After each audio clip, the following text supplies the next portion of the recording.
ओम शनिश्चराय नमः। मित्रों, आपके और आपके परिवार पर भगवान शनिदेव की कृपा सदैव बनी रहे। शनि महाराज को हमारे कर्म और न्याय का देवता माना जाता है। हमारे अच्छे और बुरे कर्मों के पीछे शनि महाराज का हाथ होता है। शनिदेव का रंग श्याम वर्ण है। हमारे अच्छे या बुरे कर्मों पर शनिदेव का नियंत्रण होने से शनिदेव की महत्ता बढ़ जाती है। यदि शनि कुंडली में उत्तम अवस्था में है तो इंसान को बहुत कम समय में बड़ी सफलता दिलाता है। आज हम शनिदेव की कथाओं का श्रवण करेंगे। चलिए शुरू करते हैं। एक समय स्वर्गलोक में सबसे बड़ा कौन के प्रश्न पर 9 ग्रहों में वाद विवाद हो गया। विवाद इतना बढ़ गया कि परस्पर भयंकर युद्ध की स्थिति बन गई। निर्णय के लिए सभी देवता देवराज इंद्र के पास पहुंचे और बोले, हे देवराज, आपको निर्णय करना होगा कि हम में से सबसे बड़ा कौन है।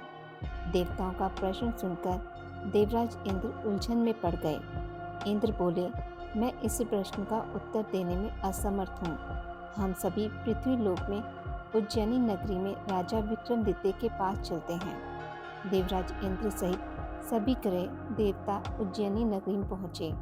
महल में पहुंचकर जब देवताओं ने उनसे अपना प्रश्न पूछा तो राजा विक्रमादित्य भी कुछ देर के लिए परेशान हो उठे, क्योंकि सभी देवता अपनी अपनी शक्तियों के कारण महान थे। किसी को भी छोटा या बड़ा कह देने से उनके क्रोध के प्रकोप से भयंकर हानि पहुंच सकती थी। अचानक राजा विक्रमादित्य को एक उपाय सूझा और उन्होंने विभिन्न धातुओं स्वर्ण, रजत, कांसा, ताम्र, सीसा, रांगा, जस्ता, अभ्रक पर लोहे के 9 आसन बनवाए।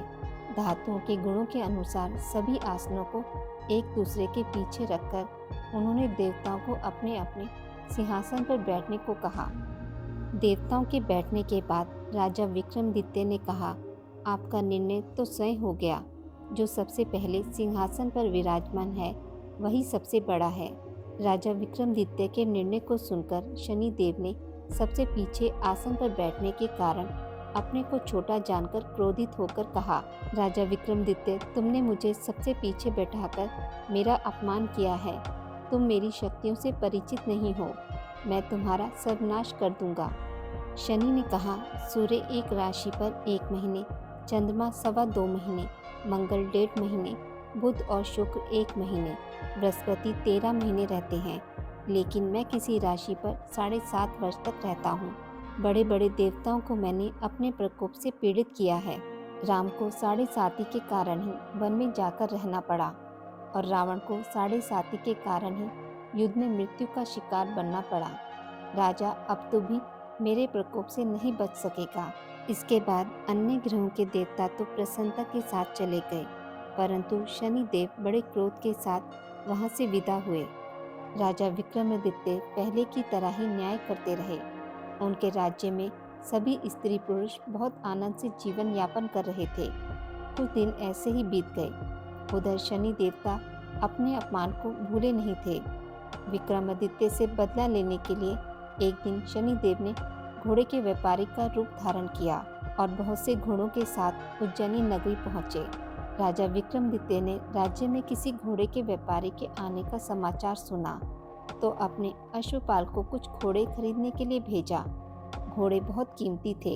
अश्वपाल ने जब वापस लौटकर इस संबंध में बताया तो राजा विक्रमादित्य ने स्वयं आकर एक सुंदर व शक्तिशाली घोड़े को पसंद किया। घोड़े की चाल देखने के लिए राजा घोड़े पर सवार हुए तो वह घोड़ा बिजली की गति से दौड़ पड़ा। तेजी से दौड़ता घोड़ा राजा को दूर एक जंगल में ले गया और फिर राजा को वहां गिराकर जंगल में कहीं गायब हो गया। राजा अपने नगर को लौटने के लिए जंगल में भटकने लगा, लेकिन उन्हें लौटने का कोई रास्ता नहीं मिला। राजा को भूख प्यास लग आई। बहुत घूमने पर उसे एक चरवाहा मिला। राजा ने उससे पानी मांगा। पानी पीकर राजा ने उस चरवाहे को अपनी अंगूठी दे दी। फिर उससे रास्ता पूछकर वह जंगल से निकलकर पास के नगर में पहुंचा।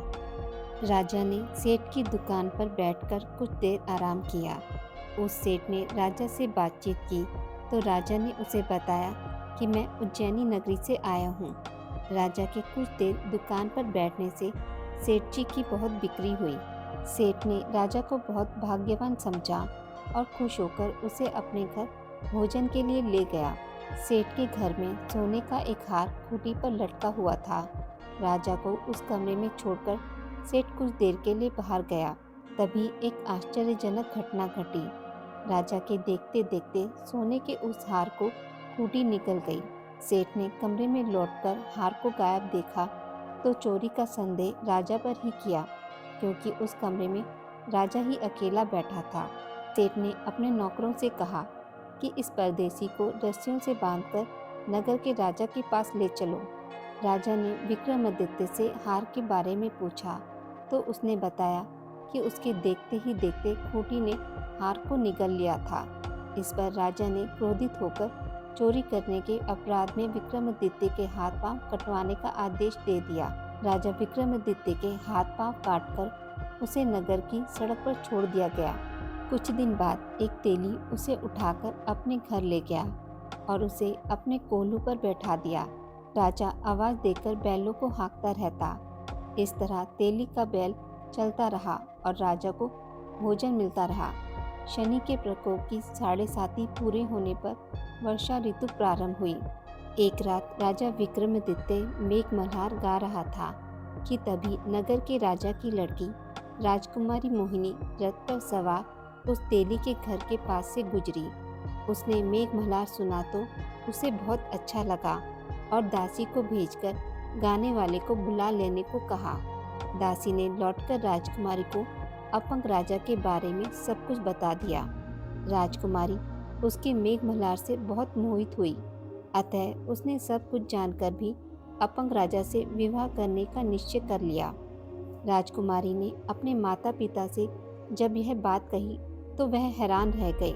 रानी ने मोहिनी को समझाया, बेटी तेरे भाग्य में तो किसी राजा की रानी होना लिखा है, फिर तू इस अपंग से विवाह करके अपने पांव पर कुल्हाड़ी क्यों मार रही है। राजकुमारी ने अपनी जिद नहीं छोड़ी। अपनी जिद पूरी कराने के लिए उसने भोजन करना छोड़ दिया और प्राण त्यागने का निश्चय कर लिया। आखिर राजा रानी को विवश होकर अपंग विक्रमादित्य से राजकुमारी का विवाह करना पड़ा। विवाह के बाद राजा विक्रमादित्य और राजकुमारी तेली के घर में रहने लगे।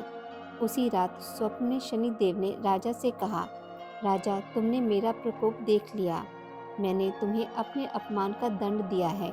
राजा ने शनिदेव से क्षमा करने को कहा और प्रार्थना की कि हे शनिदेव, आपने जितना दुख मुझे दिया अन्य किसी को ना देना।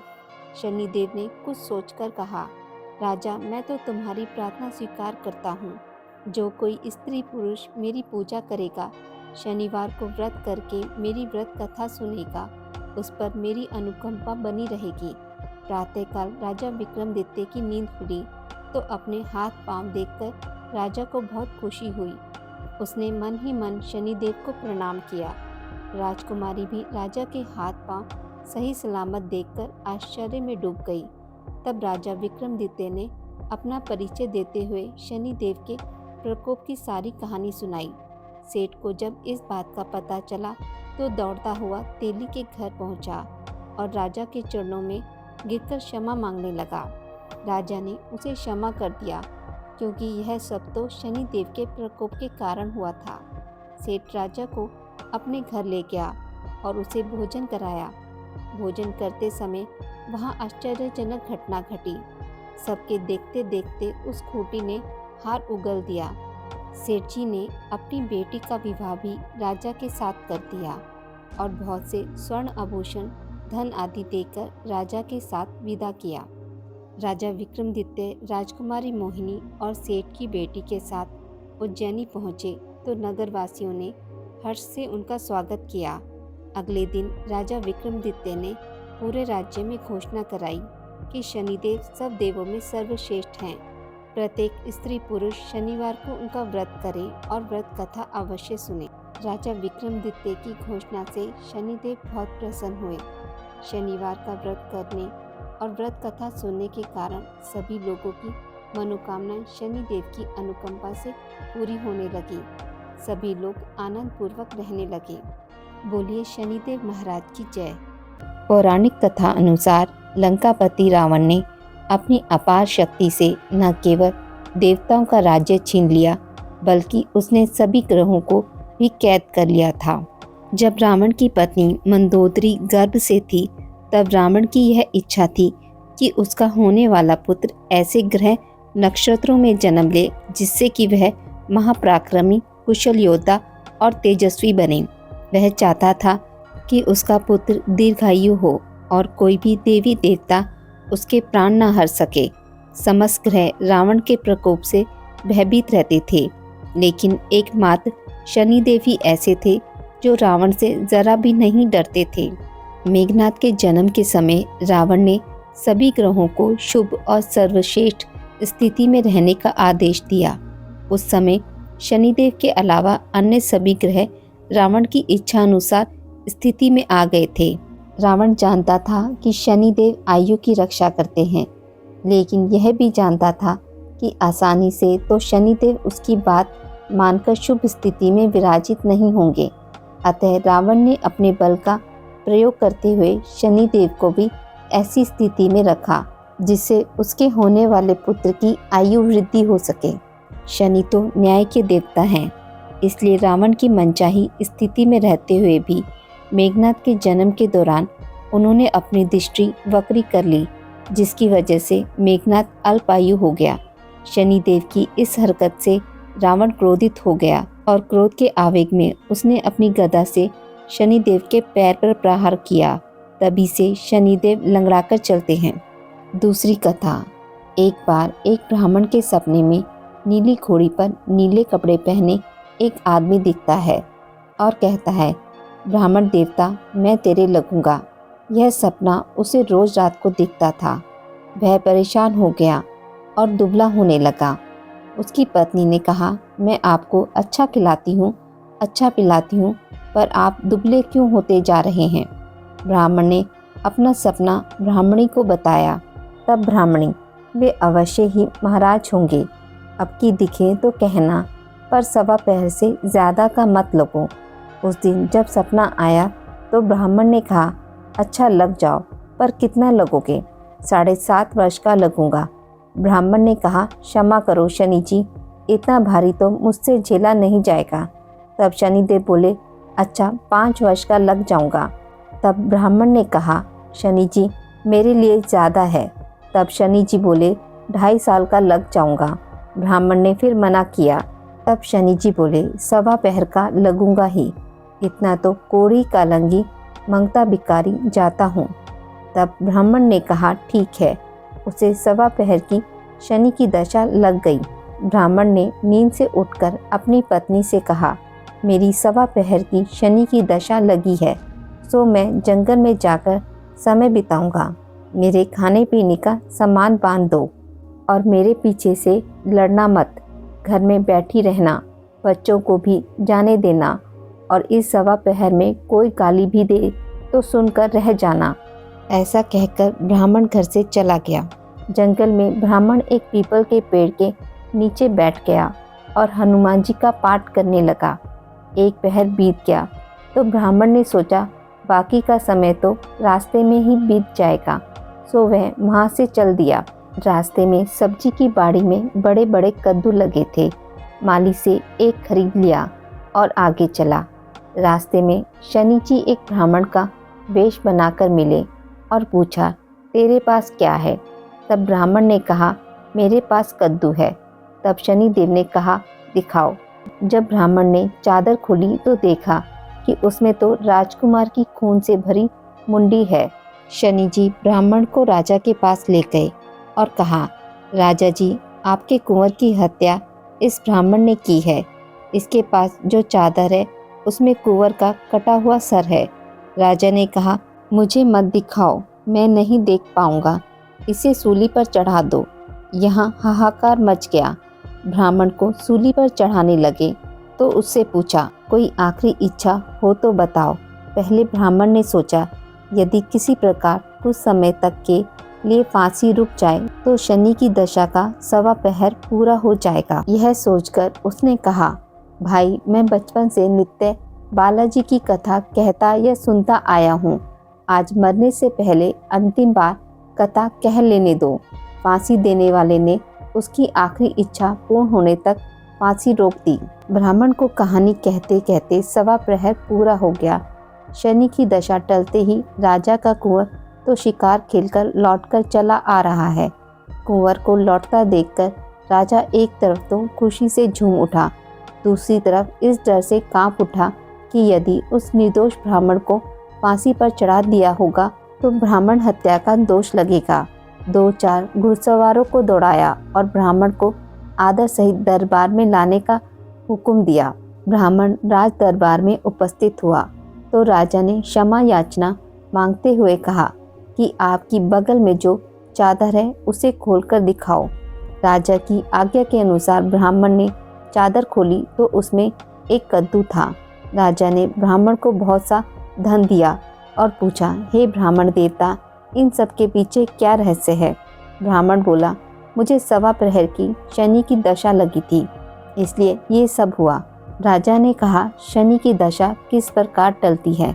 ब्राह्मण ने कहा, राजा या सेठ को लगे तो काला घोड़ा दान करें, गरीब को लगे तो पीपल की पूजा करें तब बोले, साचा शनिचर कहिए, जाके पाप सदा ही पड़िए। शनि महाराज की कहानी सुने, काला तिल और काली उड़द आदि का दान दे, काले कुत्ते को तेल चुपड़ी रोटी खिलावे तो शनि की दशा उतर जाएगी। राजा ने ब्राह्मण को कद्दू वापस कर दिया।